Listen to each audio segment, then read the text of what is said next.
Namaskar, Jai Shri Krishna. Enlightening text 5 and text 6 of chapter 9 answers by citing the Lord's version of second canto, the cosmic manifestation of Srimad Bhagavatam.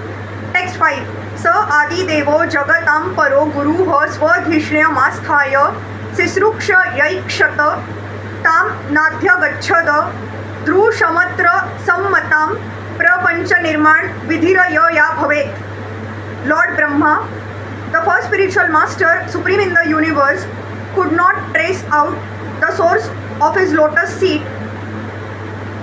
and while thinking of creating the material world, he could not understand the proper direction for such creative work, nor could he find out the process for such creation. This verse is the prelude for explaining the transcendental nature of the form and the abode of the Lord.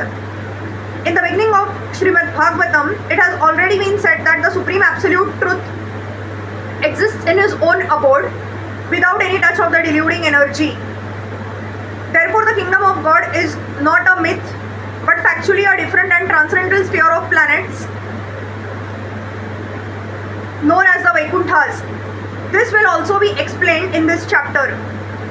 Such knowledge of the spiritual sky, far above this material sky and its paraphernalia, can be known only by dint of devotional service or bhakti yoga. The power of creation by Lord Brahma was also achieved by bhakti yoga.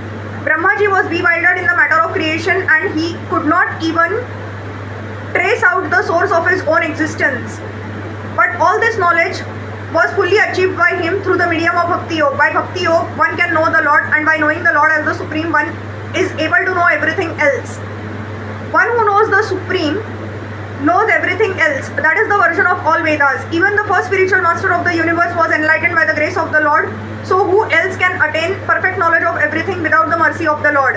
If anyone desires to seek perfect knowledge of everything, he must seek the mercy of the Lord, and there is no other means. To seek knowledge on the strength of one's personal attempt is a sheer waste of time. Text 6. Sa chintayan dvayakshara mekadambha syupashrunoda dviragaditam vacho vibhuha sparsheshu yata shodasha mekavimshama nishkinchananam nrupayada dhanam viduha. While thus engaged in thinking in the water, Brahma heard twice from nearby two syllables joined together.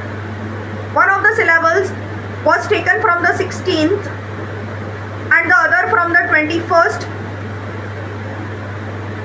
of the Sparsha alphabets, and both joined to become the wealth of the renounced order of life. In Sanskrit language, the consonant alphabets are divided into two divisions, namely the Sparsha Varnas and the Talavya Varnas. From Ka to Ma, the letters are known as the Sparsha Varnas, and the 16th of the group is called Ta, while the 21st letter is called Pa.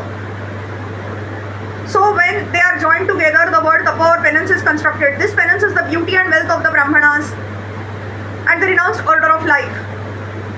According to Bhagavad philosophy, every human being is meant simply for this tapa and for no other business, because by penance only can one realize his self, and self-realization, not sense gratification, is the business of human life. This tapa or penance was begun from the very beginning of the creation, and it was first adopted by the Supreme Spiritual Master Lord Brahma. By tapasya only can one get the profit of human life, and not by a polished civilization of animal life. The animal does not know anything except sense gratification in the jurisdiction of eat, drink, be merry and enjoy. But the human being is made to undergo tapasya for going back to Godhead, back home. When Lord Brahma was perplexed about how to construct the material manifestations in the universe and went down within the water to find out the means and source of his lotus seat, he heard the word tapa vibrated twice. Taking the path of tapa is the second birth of the desiring disciple. The word upashrunod is very significant. It is similar to upanayana, or bringing the disciple nearer to the spiritual master for the path of tapa. So Brahmaji was thus initiated by Lord Krishna, and this fact is corroborated by Brahmaji himself in his book, the Brahma Samhita. In the Brahma Samhita, Lord Brahma has sung in every verse, Govindam Adi Purusham Tam Aham Bhajami. Thus Brahma was initiated by the Krishna mantra by Lord Krishna himself, and thus he became a Vaishnava or a devotee of the Lord before he was able to construct the huge universe. It is stated in the Brahma Samhita that Lord Brahma was initiated into the 18-letter Krishna mantra, which is generally accepted by all the devotees of Lord Krishna.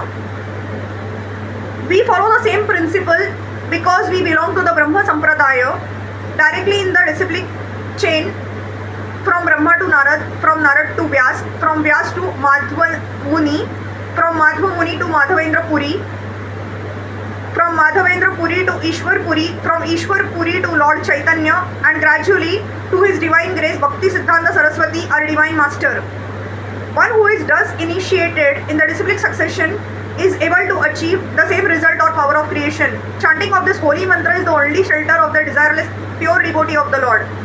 Simply by such tapasya or penance, the devotee of the Lord achieves all perfections like Lord Brahma. Hare Krishna.